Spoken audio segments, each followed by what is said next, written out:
My savory smothered cabbage. Let me show you how I made it. Of course, we pulled out that iron skillet. We're going to drop that butter in there and we're going to caramelize those onions. I even chopped up some carrots and we want to cook them till they get a little burnt and translucent. Pull those bad boys out and go in with our beef sausage and beef bacon.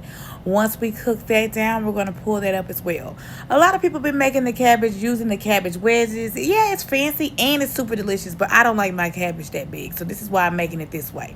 I'm pulling that beef sausage and beef bacon out. We're going to leave that grease behind and we're going to add that cabbage because we got to fry and smother this cabbage down. That's a whole head of cabbage. We're seasoning with something about glaze all-purpose seasoning because why not? We're going to go in with some salt as well and some Italian seasoning and get that flavor in there. And then we're going to go ahead and cook that down. Once it's cooked down, pull the cabbage out. Leave some of the cabbage juice at the bottom. We're going to go in with some beef broth. And I made it with the beef bouillon cubes. A little bit of heavy whipping cream. And we're going to season this down with something about glaze all-purpose seasoning.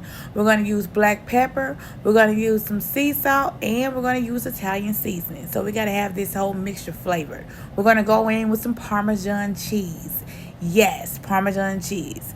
Now, as it's boiling, your sauce is getting thick. Add as much cheese as you like. I did speed it up, so I'm not really stirring and whisking that fast, okay? Once it's thickened up, add your cabbage back in there. And then we're going to also add our caramelized onions and carrots and our beef sausage and bacon. Everything is done at this point. Mix it in really good while it's still simmering. And we're going to top it off with a little bit of more Parmesan cheese.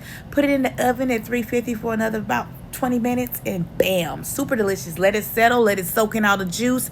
I plated it with those cube steaks that I showed y'all how to make and some smothered mashed potatoes. Run something about guys and get your all-purpose seasoning today. Don't sleep. Go ahead and support. Thank you. Be sure to repost and comment.